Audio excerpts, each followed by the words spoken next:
Hi, my name is Olivia Stasevich, and I will be graduating from Georgia State University in May of 2020 with a major in speech and communications and a minor in education psychology.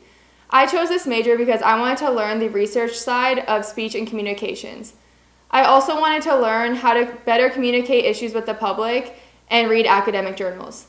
For example, I took a course called Communicating Environmental Issues, and in this course, we read a lot of academic journals and did research and also learned how to communicate them with the public. I chose this path, even though I knew I wanted to be a speech pathologist all along, so that I could be a better rounded speech pathologist. I had the privilege of being nominated onto the team council by my teammates and coaches. On our team, the team council stands as people who just have a voice for the other teammates. And when we meet weekly, we often bring our coaches constructive feedback and some suggested areas of improvement. During one of our meetings, I suggested that we should meet with our sports psychologists more often to work on our mental training because several of the senior players had noticed during our preseason competition that some of our players had struggled with confidence on the court. I thought that mental toughness would improve our playing.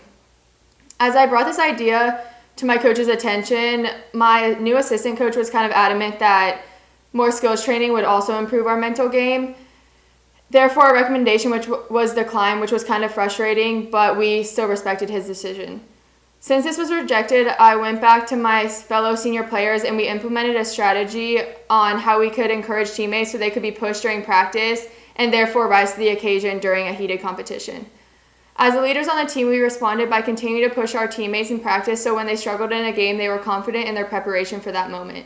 This was my solution to a previously rejected idea while still respecting my coach's decisions.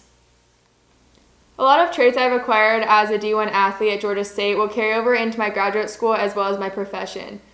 I think that the first trait would be time management that is important for graduate school.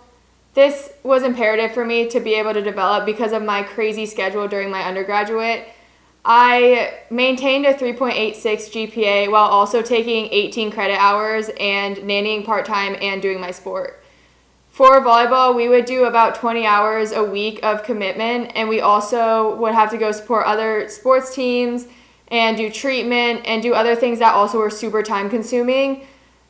I also nannied part-time for a 3-year-old and 1-year-old twins. And I would usually work about 5 to 10 hours a week with that family, and I would take the kids to the aquarium or the zoo or just go hang out with them at the house. I also did a lot of volunteer work with our team on the weekends, and one of the really fun things that we got to do was work with Habitat for Humanity and build a house for a family in need in Atlanta. Without my planner, I definitely would not have been able to be successful in my undergraduate studies. The second trait I think that is important to have is reliability. Being late was never an option for us, and in fact, being on time actually meant 15 minutes early. And not only did this mean for sports and practices, but it also meant for our outside life. And I think our coaches did a really great job of teaching us how to be on time to things. So, for example, I sometimes would pick up my coach's 3-year-old daughter from daycare, and I would watch her until my coach was done with her work. And so I just learned that being on time was super important to go get her kid or to go meet up with people. And I think just being reliable is really important. The last trait that is important to me is being committed. Since I was young, it was instilled in me to never quit after making a commitment. And having that as a core value carried me through all 4 years as a D1 athlete, even when sometimes it felt like it was a little overwhelming.